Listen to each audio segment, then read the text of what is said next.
예배에 나오신 모든 여러분들을 주님의 이름으로 환영하고 축복합니다. 몇 가지 광고 말씀드리고 오늘 예배를 시작하도록 하겠습니다. 오늘은 사순절 네 번째 주일입니다. 이미 두 번째 보내드린 사순절 묵상집이 있는데요, 저희가 돌아오는 주에 또 세 번째 묵상집이 나갈 예정입니다. 여러분들 묵상집 하루하루 하나님께서 성도님들을 통하여 주신 그 은혜와 그 묵상들을 소중하게 나누는 그러한 귀한 사순절의 시간이 되시기를 주님의 이름으로 축원드리겠습니다. 오늘부터 데일라이트 세이빙이 끝납니다. 1시간 여러분들이 일찍 일어나셨을 텐데요, 기억해 주시고 예배에 참석하시는데 혼동 없으시기를 바라겠습니다. 비전키즈에서 지난 1월에 꿀잠이라고 하는 아이들을 위한 프로그램을 진행했었습니다. 꿀잠이란 아이들이 잠들기 전에 잠언서를 이 선생님들이 돌아가면서 읽고 그거를 녹음해서 모든 아이들이 잘 잠들기 전에 들려주는 그러한 프로그램이었습니다. 그 아이들이 반응이 너무 좋아서 이번에 시즌 2를 시작하려고 합니다. 말씀을 읽고 혹은 말씀을 읽을 때 뒤에 배경이 되는 음악을 녹음해 주실 수 있으신 분들은 참여하기 원하시는 성도님들께서는 우리 이승모 목사님이나 이호기 지사님께 알려주시기를 부탁드리겠습니다. 다음 주 예배 후에 속장 모임이 있습니다. 속장님들께서는 기억해 주시고 참석해 주시기를 바라겠습니다. 이 시간에 3월의 공동기도문을 하나님께 드리심으로 오늘 귀한 예배를 시작하도록 하겠습니다. 아브라함과 이삭과 야곱의 하나님, 당신의 날은 무궁하고 당신의 사랑은 끝이 없습니다. 그러나 우리는 이 땅에서 육체를 가지고 살아가는 자들이기에 우리는 오늘 근심과 걱정 속에 살아갑니다. 코비드는 고통과 죽음 그리고 배고픔과 외로움을 가져왔습니다. 또 미얀마를 비롯한 세계 곳곳에서 사람들의 죽음과 아픔과 폭력의 울음소리들이 들려옵니다. 우리 모두는 지치고 소망을 찾기가 어렵습니다. 그러나 주님, 이러한 순간에도 우리로 하여금 하나님의 시간으로 들어가게 하소서. 아브라함과 이삭과 야곱에게 함께 하셨던 하나님께서 광야를 걷고 있는 우리와 함께 하셔서 지금도 역사하고 계시는 하나님의 통치에 눈뜨게 하소서. 그래서 두려움과 절망을 믿음으로 이기게 하소서. 미얀마에서 어둠의 시간을 견디며 싸우고 있는 이들과 함께 하시고 계심을 믿습니다. 성령께서 우리를 절대로 혼자 두지 않으신다고 약속하셨으니 그 약속 안에서 절망의 시간 속에서도 우리로 하여금 소망이 되게 하소서. 우리 주 예수 그리스도의 이름으로 기도드렸습니다. 아멘.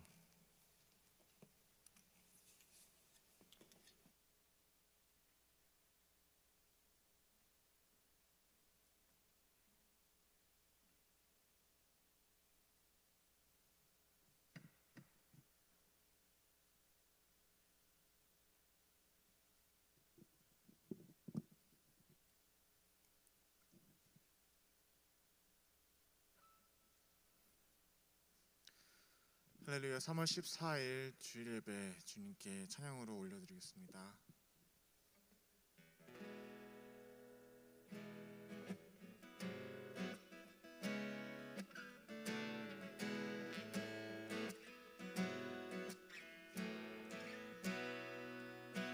내 마음을 가득 채운 주 향한 찬양과 사랑 어떻게 표현할 수 있나. 수많은 찬양들로 그만 표현할 길 없어 다시 고백합니다. 수많은 멜로디와 찬양들을 드렸지만 다시 고백하기 원하네.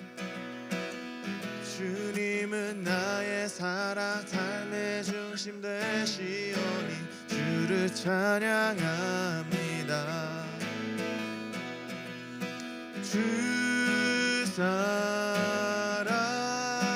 사랑해요 온 맘 다하여 말로 다 할 수 없어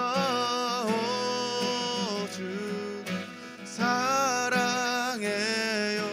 찬양 받아 주소서 내 마음을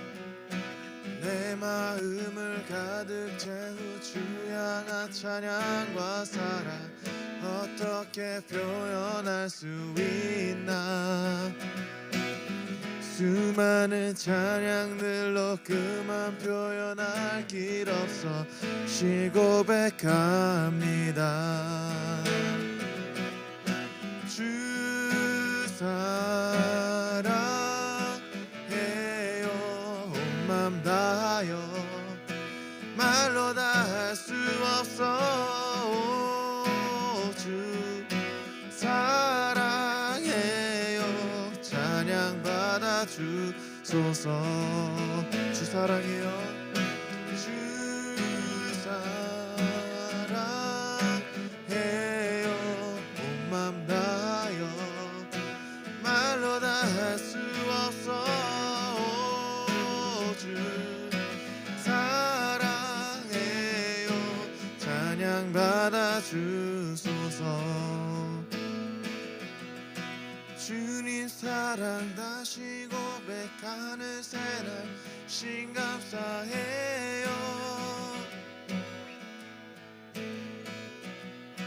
주님 사랑 다시 고백하는 새날 주신 감사해요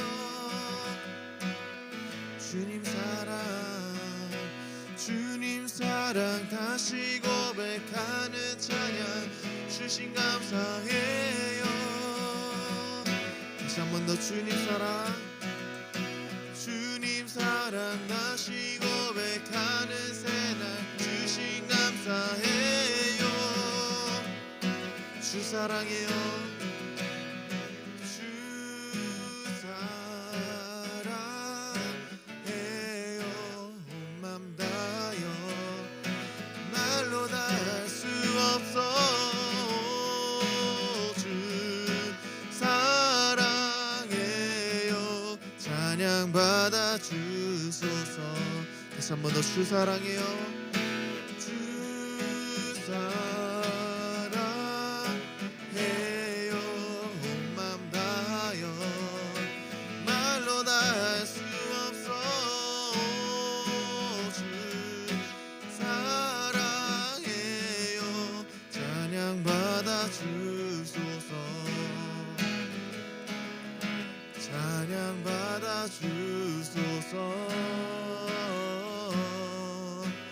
찬양 받아 주소서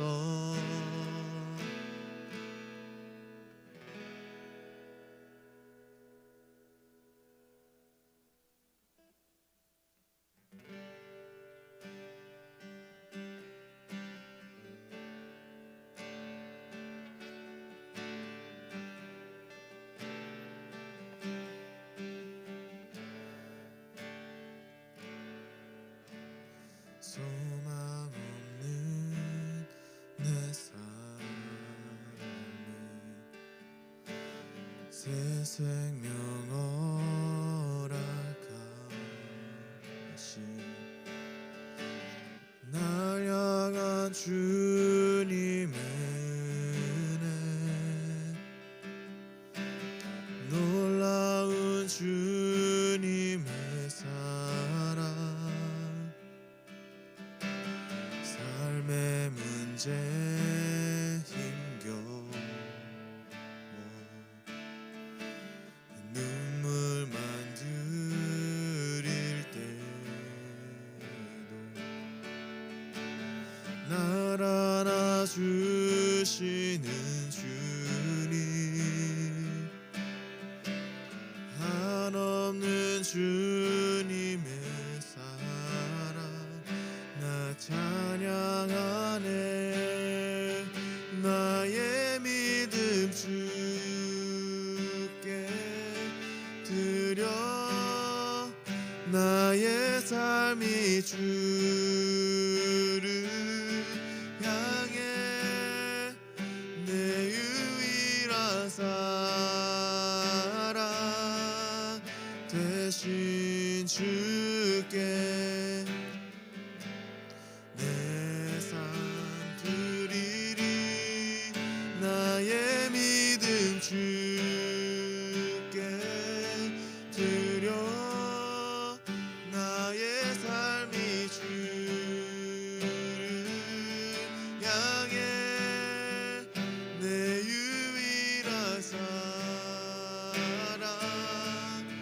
되신 주께 내 삶 드리리.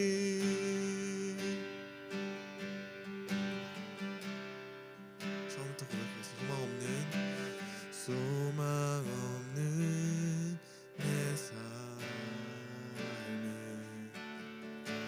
새 생명 허락하신 날 향한 주님의 사랑, 놀라운 주님의 사랑 나 찬양하네. 나의 믿음 주께 드려 나의 삶이 주를 향해 내 유일한 사랑 되신 주께 내 삶 드리리. 나의 믿음 주께 드려 나의 삶이 주를 향해 내 유일한 사랑 되신 주께 내 삶 드리리. 나의 믿음 주께 드려 나의 삶이 주를 향해 내 유일한 사랑 되신 주께 내 삶 드리리.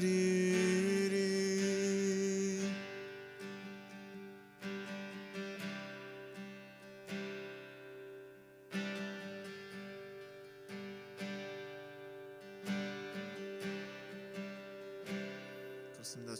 주님, 저의 믿음과 저의 삶을 주님께 이 시간 맡기기 원합니다.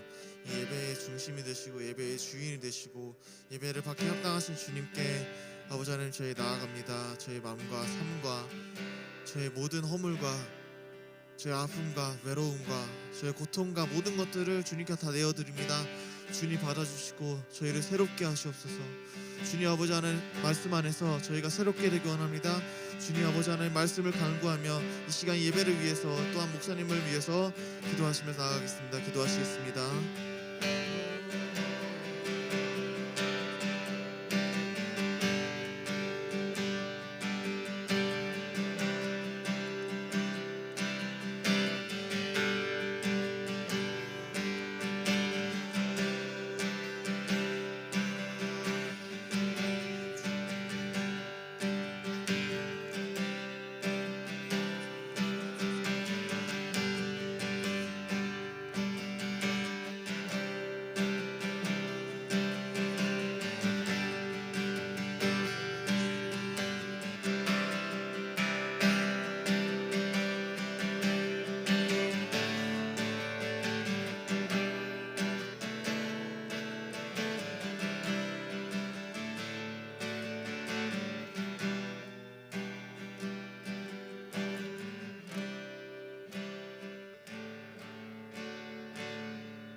저희 삶의 중심이 되시고 예배를 받기 합당하신 예수님의 이름으로 간절히 기도드렸습니다. 아멘.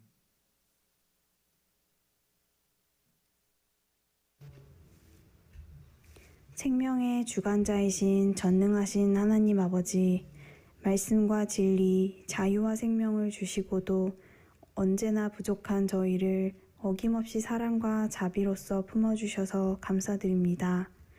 주님의 은총으로 주님께 기도드릴 수 있는 사람이 되었습니다. 우리의 연약함을 불쌍히 여겨주시고 하나님의 형상으로 회복하며 사는 삶으로 이끌어 주시옵소서.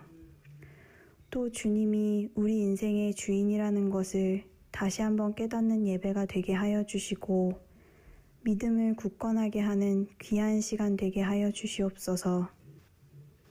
말씀을 선포하시는 이충호 목사님과 함께하사 성령의 능력으로 붙잡아 주시고 말씀을 통해 저희를 생명의 길, 거룩한 길로 인도하여 주시옵소서.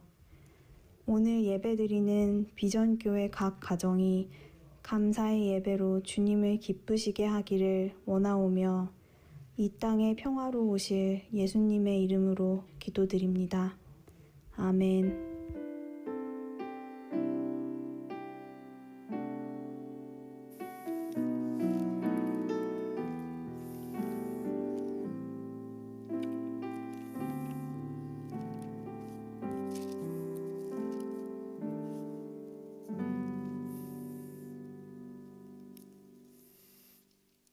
오늘 우리에게 주시는 하나님의 말씀 보겠습니다. 시편 62편 1절부터 12절까지의 말씀입니다. 시편 62편 1절부터 12절까지의 말씀을 제가 대신 읽도록 하겠습니다.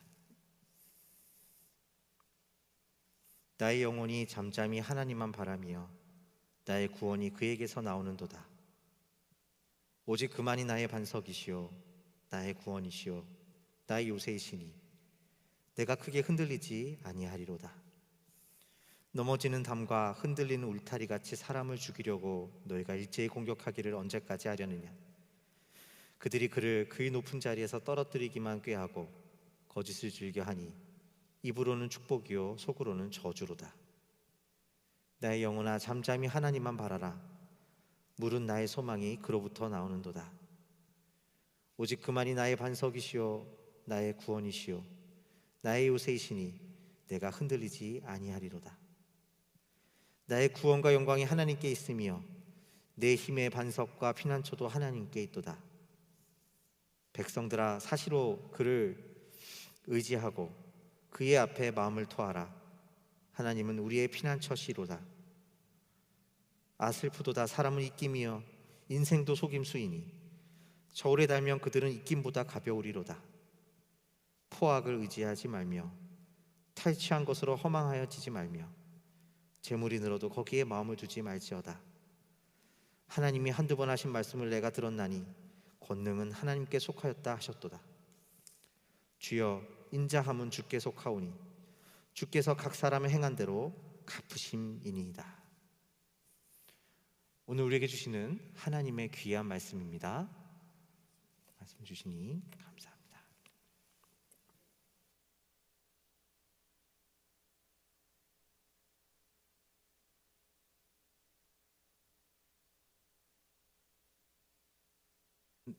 최근에 능력주의에 대한 논쟁이 많은 사람들 가운데 회자되고 있는 것을 보게 됩니다. 이 능력주의라는 것은 사람의 출생이나 신분이 아니라 그 사람이 가진 노력과 능력으로 성취를 이루고 그것으로 평가를 받아야 한다는 이념을 뜻합니다. 개인의 능력에 따라 사회적 지위를 분배하는 보상과 인정 시스템을 말하는 것입니다. 20세기 후반에 자본주의가 사람들에게 가장 매력적으로 다가오게 되었던 이유 중 하나는 바로 자본주의가 능력주의를 기반으로 하고 있기 때문이었습니다. 과거 귀족 신분제 사회 가운데 있던 사람들에게 이러한 능력주의는 너무나도 매력적으로 다가왔고 이는 오늘날 자본주의라고 하는 사회 신분 시스템을 만드는데 아주 중요한 역할을 하게 되었던 것입니다. 제한된 사회적 지위를 놓고 경쟁할 때 신분이나 재산, 운이 아닌 노력과 재능에 우선권을 준다는 생각은 매우 공평해 보였고 이를 통해 사회는 경쟁과 성취를 통한 역동성을 가질 수 있게 되었습니다. 그런데 최근에 이러한 능력주의에 대한 비판이 일기 시작했습니다. 정의란 무엇인가라는 베스트셀러를 쓴 윤리학자인 마이클 샌더스라는 사람은 최근에 한국어로는 공정하다는 착각, 능력주의는 모두에게 공평한 기회를 제공하는가, 영어로는 Tyranny of Merit라고 하는 책에서 능력주의가 잘못된 현실에 대한 인식을 가져왔고 이로 인해 우리 사회에는 심각한 폐해를 가져다 주었다고 이야기합니다.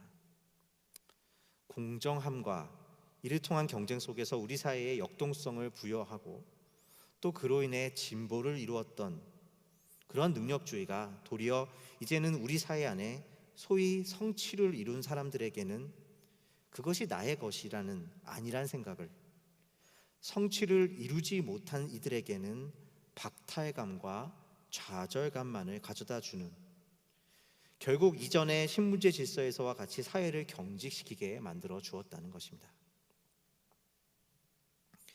능력주의에 의하면 사람들이 성공하지 못하는 것은 노력하지 않았기 때문이며 가난하다는 것은 게으르기 때문이라고 단순화시켜서 생각하게 되는 것입니다. 그러나 문제는 더 이상 우리 사회 안에서 이것이 현실이 아니라는 것입니다. 왜냐하면 많은 경우 우리는 이 같은 선상에서 출발하지 않고 있기 때문입니다. 물론 각자가 노력한 것들을 모두 부정하자는 것은 아닙니다. 그러나 이미 노력하기 이전에 각자의 삶에 부여된 특권들이 존재한다는 것을 부정할 수 없다는 것입니다. 따라서 우리 각자가 가진 재능과 성품과 또 가정과 같은 환경들 속에서 우리의 출발점을 결코 동일하다고 할 수 없기 때문에 그 성취의 모습 또한 같을 수 없고 같은 평가의 기준을 가질 수 없다는 것입니다. 우리는 사실 같은 노력을 하더라도 다른 사람이 기회를 갖지 못하게 됨으로써 대신 내가 기회를 갖게 되었다는 사실, 다시 말해 서로가 서로에게 빚을 진 존재임을 마이클 샌더스는 지적하고 있는 것입니다. 또한 서로 다른 환경 가운데 있는 우리 각자에게 성취 또한 각각의 모습을 가지고 있기에 각자는 서로 다른 평가의 기준을 가지고 살아야 하며 아무도 자신의 성취가 곧 자기만의 것이라고 말할 수 없다는 것입니다. 이러한 생각의 전환은 우리 삶에 많은 변화를 가져오게 됩니다. 일괄적인 기준에서 성취로 인해 지나치게 자랑하거나 혹은 그로 인해 낙심하거나 하는, 성취에 의해 성취에 취해 살아가는 삶에서 우리를 꺼내주어 순간순간의 삶을 가치 있고 충실하고 튼튼하게 살아가게 해준다는 것입니다. 오늘 우리가 읽은 말씀은 다윗의 시입니다. 다윗은 오늘 시편 말씀에서 하나님께서 자신의 인생의 반석이시며 구원이시라고 이야기합니다. 하나님으로 인해 자신의 인생이 든든한 반석 위에 서게 되었고 그것을 두고 구원이라고 말하고 있는 것입니다. 다윗은 왜 하나님을 구원이며 반석이라고 이야기하고 있는 것일까요? 다윗의 인생에 있어 하나님의 반석 되심과 구원은 우리에게 어떤 의미로 다가와야 하는 것일까요? 오직 그만이 나의 반석이시요 나의 구원이시요 나의 요새이시니 내가 크게 흔들리지 아니하리로다. 다윗은 하나님께서 우리 인생의 반석이시요 구원이시기 때문에 우리의 인생이 크게 흔들리지 않게 된다고 말합니다. 흔들리지 않는 인생이 반석 위에 있는 삶이며 그것이 곧 구원의 삶이라고 말하고 있는 것입니다. 우리는 인생에서 수많은 위기를 맞이하며 살아갑니다. 병원에서 뜻하지 않게 듣게 된 병의 소식, 사랑하는 가족을 잃게 되는 일, 갑자기 닥쳐온 경제적인 어려움, 믿었던 사람의 배신으로 인해 생기는 어려움도 있을 것입니다. 이러한 갑작스럽게 닥친 어려움들은 우리들의 삶을 흔들어 놓습니다. 아무도 그런 위기 앞에서 냉정할 수 있는 사람은 없습니다. 다윗은 어땠을까요? 우리가 이미 잘 알고 있듯 다윗의 삶은 늘 예상하지 못한 일들로 가득 찼던 것을 알 수가 있습니다. 그는 블레셋 장군 골리앗을 쓰러뜨렸지만 그 일로 말미암아 그가 얻은 것은 상이 아니라 고난이었습니다. 그 일로 인해 사울의 궁전에 들어오게 되었지만 그 궁전에서의 삶은 너무나도 참혹한 것이었습니다. 도리어 차라리 사울을 만나지 않았더라면, 그리고 그를 떠날 수 있을 것이었다면 좋았을 텐데, 다윗은 이러지도 저러지도 못한 채 사울에 의해 쫓겨다니며 고통을 당해야만 했습니다. 그뿐만이 아닙니다. 그는 왕위에 오른 이후에는 한시도 평안한 적이 없었다고 할 만큼 늘 예상치 못한 삶의 굴곡을 지나야만 했습니다. 아들의 반란을 인해서 왕궁을 떠나 쫓겨나야 했고, 충성스러운 신하들의 배반과 모욕을 견뎌야만 했습니다. 우리는 시편에서 다윗이 얼마나 이러한 삶 속에서 고통스러워했는지를 시편의 말씀들을 통해 알 수가 있습니다. 그러한 인생을 살았던 다윗은 그럼에도 불구하고 주님으로 인해 자신의 인생이 반석 위에 있으며 흔들리지 않았다고 노래합니다. 그렇다면 흔들리지 않았다는 것은 무슨 뜻일까요? 그저 심리적으로 그 어려움 속에서도 하나님을 의지함으로 마음의 평안을 얻었다고 말하고 있는 것일까요? 물론 하나님은 다윗의 그 모든 삶의 순간에 변함없이 함께 하셨고 지키셨기 때문에 다윗의 마음이 흔들리지 않았다고 말했을 수도 있습니다. 그러나 시편은 여기서 단지 그러한 내적인 의미에서만의 구원을 말하고 있지 않습니다. 여러 시편에서 그가 얼마나 격정적으로 때로 대적들을 저주하고 삶을 절망했는지는 우리가 이미 보고 있기 때문입니다. 성경은 단지 구원을 우리 안의 심리적인 마음의 상태로 말하고 있지 않습니다. 그렇다면 흔들리지 않았다는 것은 다윗에게 어떠한 의미였을까요? 때로 흔들렸지만 결국 하나님은 자신의 왕위를 굳건히 지켜주셨다는 이야기였을까요? 우리는 다윗이 말하는 흔들리지 않았다라는 고백의 의미를 다음 말씀을 통해 그 힌트를 알 수가 있습니다. 아 슬프도다. 사람은 입김이며 인생도 속임수이니 저울에 달면 그들은 입김보다 가벼우리로다. 포악을 의지하지 말며 탈취한 것으로 허망하여지지 말며 재물이 늘어도 거기에 마음에 두지 말지어다. 9절의 말씀에서 다윗은 사람은 입김이며 인생도 속임수라고 말합니다.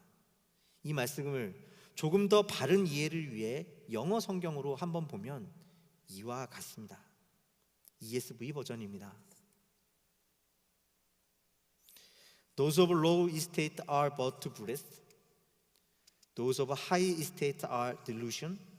In the balances, they go up. They are together lighter than breath. 이 말씀을 성경으로 히브리어 성경을 그대로 한국어로 번역해 놓으면 이렇습니다.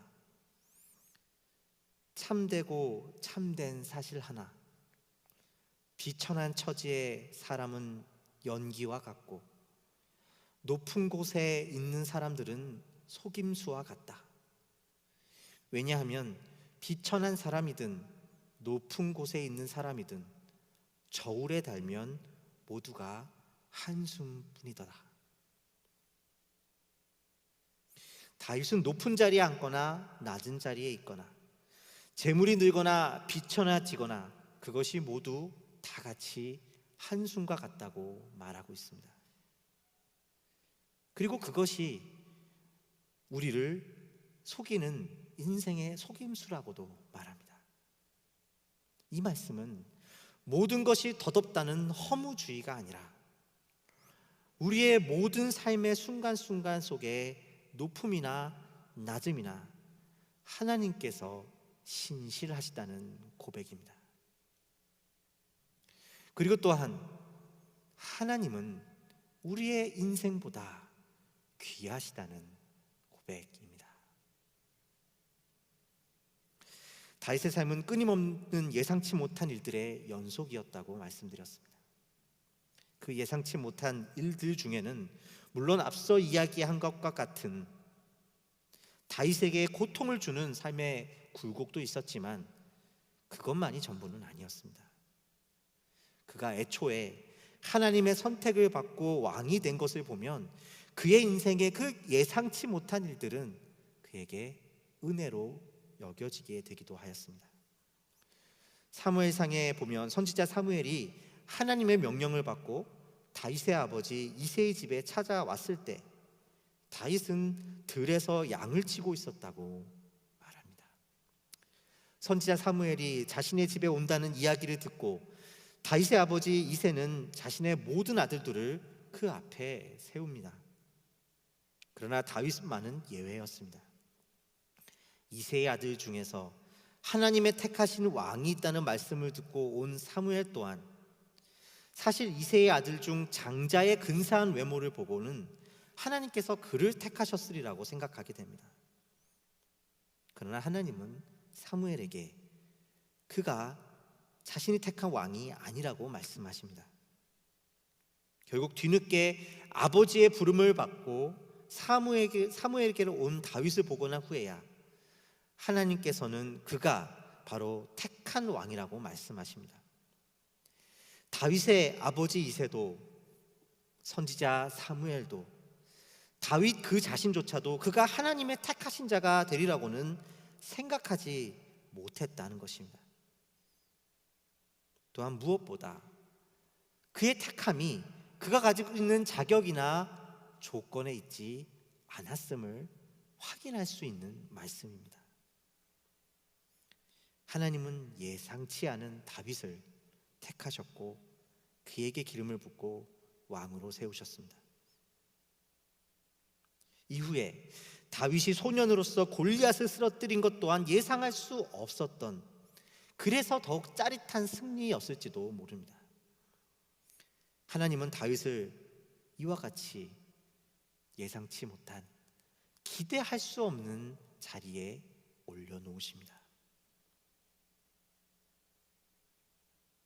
그러나 하나님께서 때로 우리를 기대치 못한 자리에 놓으시거나 혹은 기대하지 못한 비천한 가운데 다윗을 놓아주셨거나 그 모든 일들을 겪으며 다윗이 알게 된 것은 그 모든 순간에 하나님이 계셨다는 것입니다. 그리고 그가 높음에 있거나 혹은 그가 낮음에 있거나 하나님은 신실하셨고 또한 하나님은 그 자신의 어떠한 한순과 같은 인생의 자리보다 귀하시다는 것을 깨달아 알게 된 것입니다. 이러한 진리를 아는 사람의 인생을 다윗은 반석 위에 있는 삶이라고 말하고 있습니다. 시편 62편 6절과 7절의 말씀, 오늘 본문 말씀을 함께 보겠습니다. 오직 그만이 나의 반석이시요 나의 구원이시요 나의 요새이시니 내가 흔들리지 아니하리로다. 나의 구원과 영광이 하나님께 있으며 내 힘의 반석과 피난처도 하나님께 있도다. 다윗은 반복해서 하나님이 반석이라고 이야기합니다. 성경에서 반석이란 늘 건축하는 건물의 디딤돌이 되는, 주춧돌이 되는 돌을 의미합니다. 그리고 한 사람의 인생을 가리켜 건축물을 짓는 것이라고 묘사합니다. 저명한 롱펠로우라고 하는 시인은 우리의 어제와 오늘은 우리가 쌓아 올리는 벽돌과 같다고 노래합니다. 그렇다면 잘 지은 집, 잘 지은 인생을 어떻게 성경은 말하고 있는 것일까요? 화려하고 아름다운 집을 말하는 것일까요? 마태복음 7장을 보면 예수님께서 이 반석 위에 짓는 집에 대한 이야기를 이렇게 말씀하고 계신 것을 보게 됩니다. 그러므로 누구든지 나의 이 말을 듣고 행하는 자는 그 집을 반석 위에 지은 지혜로운 사람 같으니 비가 내리고 창수가 나고 바람이 불어 그 집에 부딪히되 무너지지 아니하나니 이는 주추를 반석 위에 놓은 까닭이요 나의 이 말을 듣고 행하지 아니하는 자는 그 집을 모래 위에 지은 어리석은 사람 같으니 비가 내리고 창수가 나고 바람이 불어 그 집에 부딪힘에 무너져 그 무너짐이 심하니라. 그 집이 얼마나 좋고 화려하냐 보다 중요한 것은 반석 위에 집을 짓는 것이라고 말씀하십니다. 그리고 반석 위에 지은 집은 물과 바람에 흔들리지 않는 집이라고 말씀하십니다.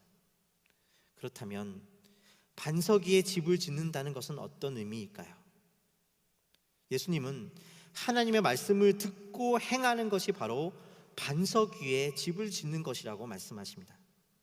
말씀을 듣고 행하지 않는 것은 모래 위에 짓는 집과 같아서 물이 나고 바람이 불 때 그것이 얼마나 크든 얼마나 화려하든 순식간에 무너지고 도리어 그 크기 때문에 무너짐이 심할 것이라고 말씀하고 계신 것입니다.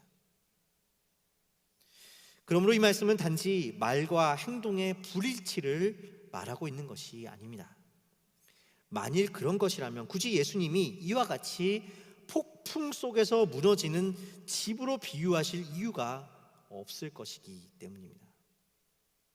키는 예수님께서 이 일을 행동하지 않는 신앙을 무너지는 집으로 묘사하고 있다는 데 있습니다. 여기서 말씀을 듣고 행하지 않는 삶이 모래 위에 지은 삶인 이유는 무엇에 있을까요?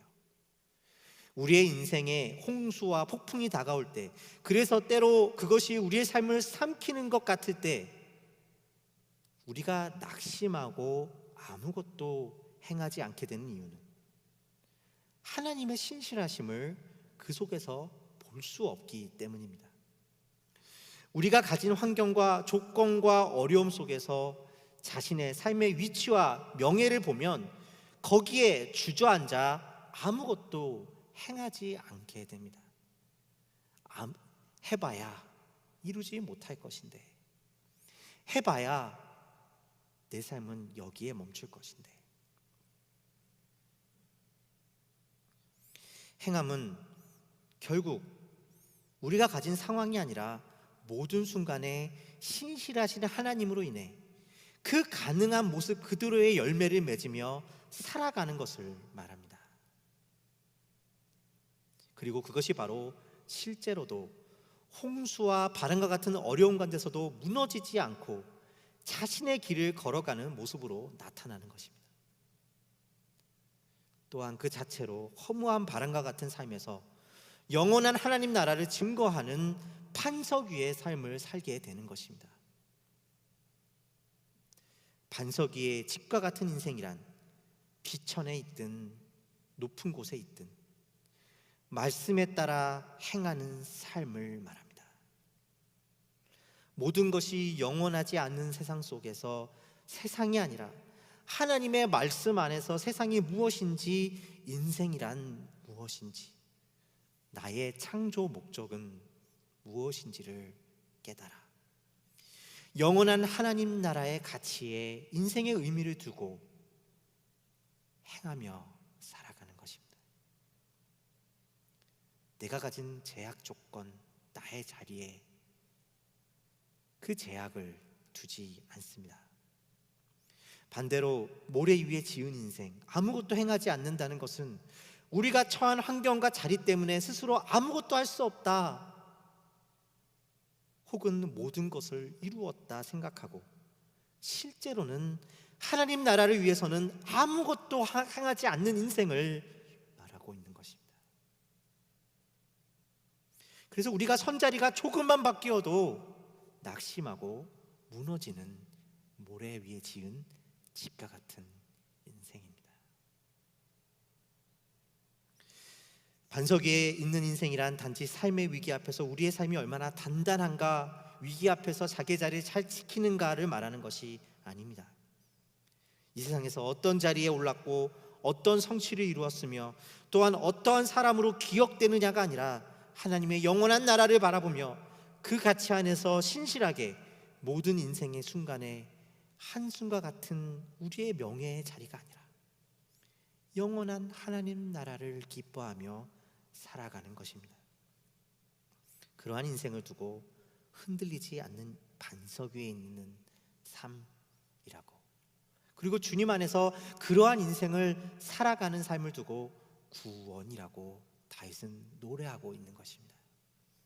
갑자기 목동의 자리에서 왕위에 올랐던지, 영웅의 자리에서 도리어 자기가 충성했던 왕에게 쫓기다 적국에 들어가 미친 척해야 하는 비겁자의 삶이 되었던지, 거기에 자신의 가치와 인생을 담는 것이 아니라 하나님의 창조의 목적, 하나님의 영광을 위해 살아가는 것이 자신의 삶의 목적임을 분명히 알게 되었기 때문입니다. 죄인의 자리에 있든지 영광스러운 자리에 있든지 비천한 자리에 있든지 어디에 있든지 변하지 않으시는 하나님이셨기 때문에 다윗은 또한 그 삶의 목적에 따라 변함없이 신실하게 하나님의 나라의 영원한 가치를 따라 행하며 살 수 있었던 것입니다. 세상에 휘말려 싸우고 주저앉고, 그래서 막상 우리 앞에 놓여진 하나님 앞에 주어진 그 일을 할 수 없다면, 행하지 않는다면 그 삶은 이미 무너지고 있는 삶입니다. 그러나 우리 삶이 무너지는 것 같을지라도 지금 하나님 나라를 위해 그 한 가지 작은 일을 행하고 있다면 그 삶은 화려하지 않을지 모르지만 반석 위에 지은 삶이라고, 영원히 남겨질 인생이라고 말할 수 있는 것입니다. 구원이란 한순과 같이 그냥 날아갈 것들에 대해 자신의 가치를 거는 세상 속에서 이 세상의 목적과 내 삶의 목적을 말씀해 주시는 이 말씀을 통해 진실하게 영원한 것을 쫓아 행하며 살아가는 것입니다. 다윗은 그러한 삶을 살게 해주신 하나님께 찬양을 드리고 있는 것입니다. 그러한 삶은 구체적으로 우리의 삶에 어떻게 나타나고 있을까요? 포악을 의지하지 말며 탈취한 것으로 허망해지지 말며 재물이 늘어도 거기에 마음을 두지 말지어다. 재밌는 말씀입니다. 다윗은 포악을 의지하지 말라고 이야기합니다. 포악을 의지하지 말라니요, 여기 정확한 표현은 포악을 신뢰하지 말라는 것입니다. 포악을 신뢰한다는 것은 무슨 뜻일까요? 포악한 사람이란 1차적으로 내게 어려움을 주는 사람을 의미합니다. 그러나 단지 내게 못되게 해주는 사람만이 아니라 때로 우리로 자괴감을 느끼게 해주거나 경쟁하게끔 하는 사람까지를 의미합니다. 우리로 하여금 어떻게 저런 사람이 성공할 수 있어 자괴감을 느끼게 해주는 세상의 존재들입니다. 우리 주위에 함께 연구하는 사람일 수도 있고 동료일 수도 있고 또 가족일 수도 있습니다. 우리는 실제로는 그러한 사람을 의지한다고 생각할 수 없습니다. 그러나 도리어 그런 사람을 미워하고 화를 낸다고 하는 것이 보다 적합한 표현일 것입니다. 그러나 그 사람이 가진 영광을 얻기 위해 경쟁하면서 자신의 인생을 소비한다면 그것은 우리로 하여금 사실 그 포악을 신뢰하고 의지하는 것이라고 말할 수 있을 것입니다. 포악한 세상과 경쟁하여 내가 그것을 이기고 그들이 가진 영광을 갖는 것이 우리의 길이 아닙니다. 그것은 포악을 신뢰하는 것입니다. 우리는 그 대신에 하나님이 만드신 그 목적대로, 그 소명대로 기쁨으로 어느 자리에 있든지 살아가는 것입니다. 그것이 승리의 길입니다. 부모의 사랑을 못 받은 사람이 평생 누군가의 안정과 사랑을 갈구하며 살아가는 것이 아니라 하나님의 말씀으로 인해 자기의 존재의 이유가 거기에 있지 않음을 알고 살아가는 것입니다. 그 속에서 도리어 나의 삶이 더욱 예리하게 하나님의 영광을 위해 존재하는 것임을 깨닫고 기뻐하며 신실하게 영원하신 하나님을 증거하며 사는 것이 구원입니다. 허무한 인생의 싸움을 싸우는데 인생을 낭비하는 것이 아닙니다. 모래 위에 화려한 집을 흉내내며 짓는 것이 아니라 우리를 사랑하여 주신 왕 예수 그리스도 안에서 우리가 누구인지, 무엇을 위해 살아가는 존재들인지를 행하며 반석 되신 그분을 위해 인생을 지어가는 것입니다. 이러한 관점에서 바라보면 우리가 지금 당장 고민하고 싸우는 것들, 우리 앞에 놓여진 문제와 두려움을 주는 문제들이 우리에게 어쩌면 가장 중요한 문제이거나 두려움일 수 없을 것입니다. 우리가 가진 힘이 없다거나 여유가 없는 것도 제약이 될 수 없습니다. 그것은 하나님께서 우리를 향한 그분의 은혜의 섭리 안에서 때로 허락하시거나 혹은 거두어 가실 수 있는 것일 뿐입니다. 구원은 하나님의 은혜로 그 모든 순간보다 귀하신 하나님을 찬양하는 것입니다. 그렇게 행하며 반석 위에 집을 짓는 것입니다. 그렇다면 우리는 이 일을 어떻게 해야 할까요? 백성들아, 시시로 그를 의지하고 그의 앞에 마음을 토하라. 하나님은 우리의 피난처시로다. 다윗은 포악한 자가 아니라 하나님을 의지하라고 말합니다. 포악한 자 앞에서가 아니라 하나님 앞에 우리의 마음을 토하는 것이 하나님을 의지하고 신뢰하는 것입니다. 우리는 연약합니다. 아픕니다. 다윗이 그러했던 것처럼 비천에 처하게 되었을 때 고통스럽습니다. 그러나 하나님 앞에서 우리의 마음을 토할 때 우리의 인생이 아무것도 아니라는 것을 알게 되고 그보다 더 높은 가치 위에 우리 삶이 놓여져 있음을 알게 됩니다. 성령께서 우리를 도우셔서 우리로 하여금 흔들려도 크게 흔들리지 않으며 반석 위에 그 삶을 짓게 하시는 이유가 여기에 있습니다. 우리의 삶에 그 기도 속에 말이 아니라 열매를 맺게 해주시는 것입니다. 그래서 다윗은 오늘 시편을 다음과 같이 맺고 있습니다. 주여, 인자하심은 주께 속하오니 주께서 각 사람이 행한 대로 갚으심이니이다. 사랑하는 비전교회 성도 여러분, 모든 권능은 하나님께 있습니다.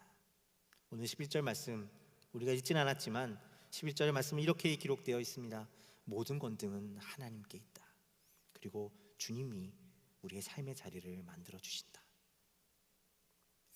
여러분의 자리가 작다고 간과하지 마십시오.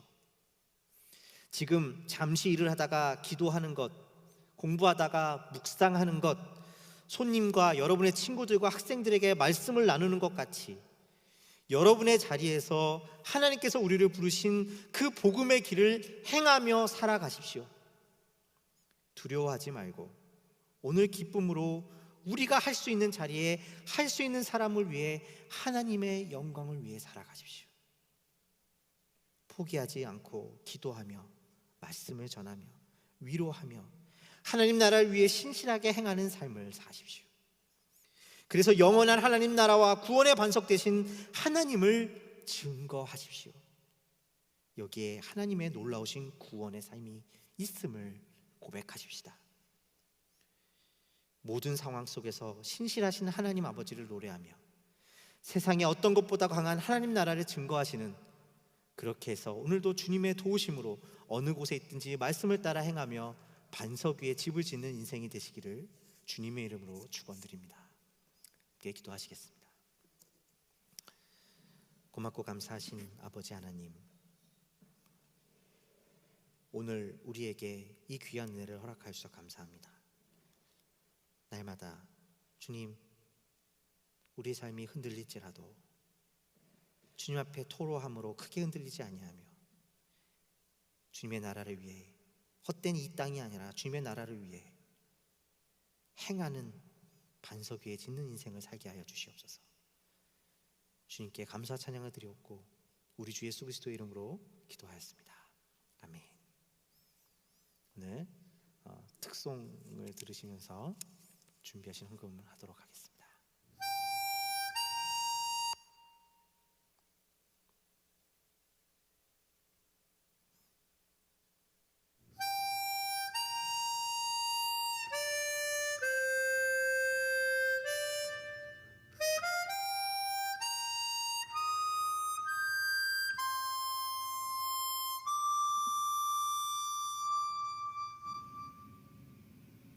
화려하지 않아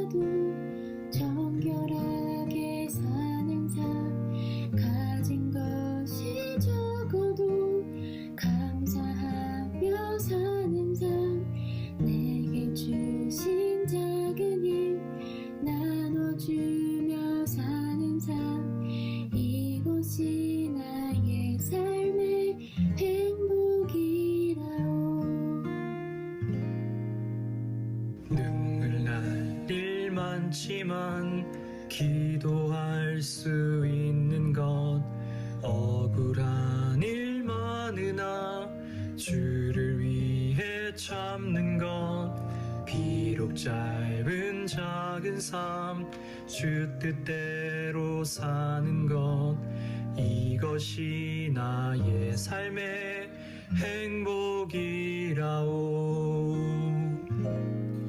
이것이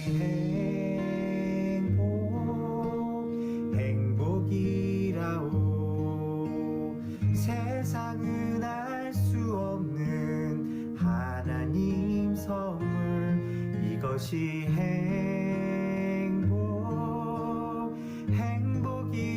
행복이라오. 하나님의 자녀로 살아가는 것 이것이 행복이라오.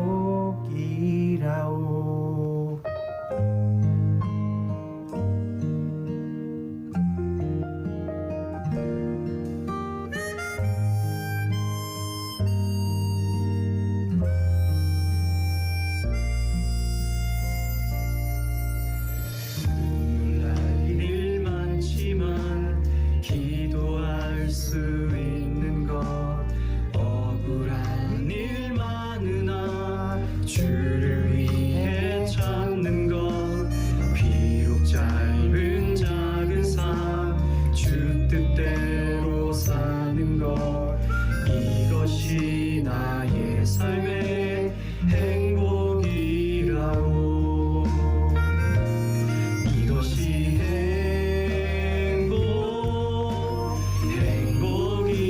행복이라오. 세상에 알 수 없는 하나님 선물 이것이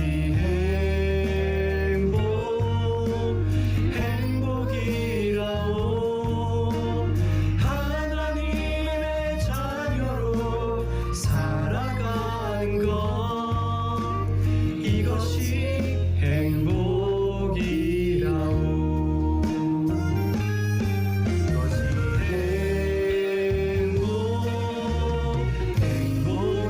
행복이라오. 세상에 알 수 없는 하나님 선물 이것이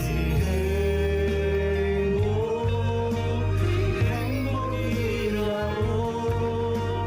하나님의 자녀로 살아가는 것 이것이 행복이라오.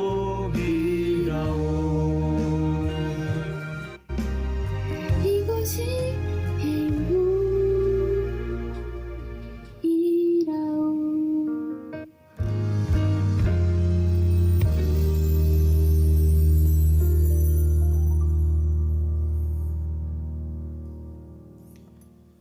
드려진 예물 위해서 함께 기도하겠습니다. 고맙고 감사하신 아버지 하나님, 우리가 하나님께 주신 은혜에 감사하여서 오늘 이 예물을 가지고 나왔습니다. 이 예물이 쓰이는 모든 곳곳마다 영원한 하나님의 나라의 가치가 드러나게 하시고 그 속에서 기뻐하는 우리의 생명보다 귀하신 주님을 예배하게 하여 주시옵소서. 재물 때문에 어려움 겪는 지체들 없게 하시고 시험에 드는 지체들 없게 하여 주셔서 주님이 우리의 공급자가 되시며 우리와 함께 하시는 분이심을 알게 하여 주시옵소서. 감사하며 예수님의 이름으로 기도하였습니다. 아멘. 이 시간 함께 결단 찬양 부르시면서 축도로 마치도록 하겠습니다. 자리에서 일어나셔서 우리 함께 찬양했으면 좋겠습니다.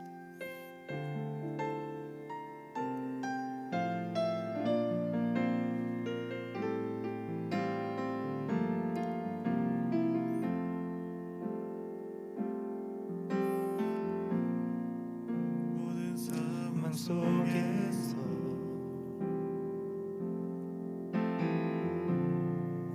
주를 찬양할지라.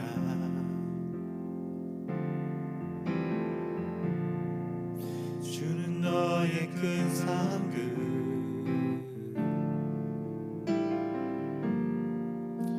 큰 도움이시라.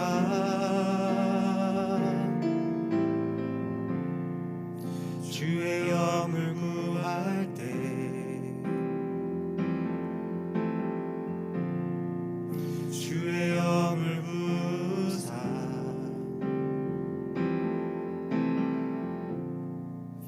크신 사랑 안에서 주를 보게 하소서.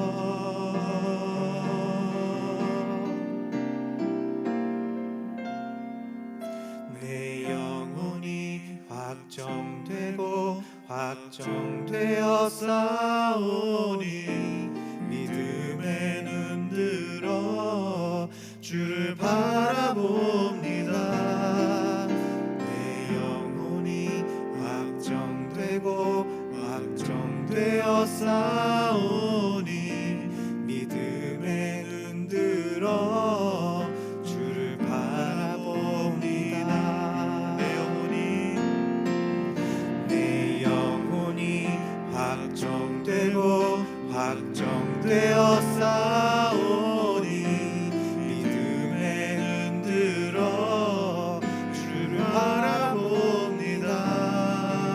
내 영혼이 확정되고 확정되어 싸우니 믿음에 눈 들어 주를 바라봅니다.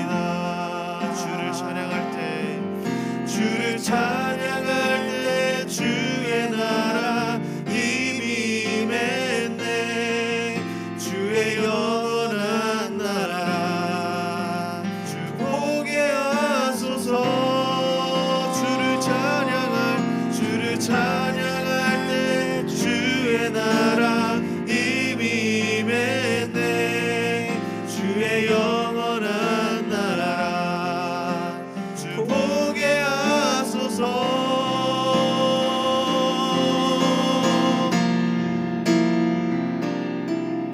내 영혼이 확정되고 확정되어 싸우니 믿음에 눈 들어 주를 바라봅니다.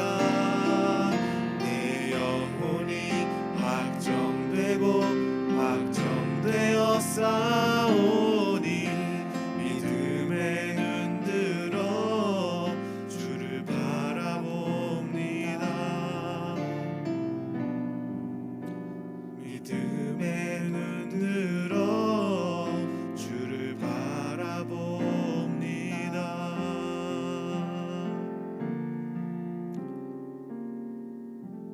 이제는 우리를 사랑하여 주셔서 오늘도 우리와 동행하여 주시고 우리로 하여금 우리의 생명보다 우리의 어떤 인생보다 귀하신 하나님의 나라와 하나님을 보게 하시고 그래서 흔들리지 않는 인생을 살게 하여 주시는 우리 주 예수 그리스도의 은혜와 하나님 아버지의 놀라우신 사랑과 성령님의 감화 감동 역사하심의 은혜가 이제 예배의 자리를 떠나 세상의 진정한 예배의 자리로 나아가는 사랑하는 모든 비전교회 성도님들 머리 위에 이제로부터 영원까지 함께 하시기를 간절히 축원드리옵나이다. 아멘.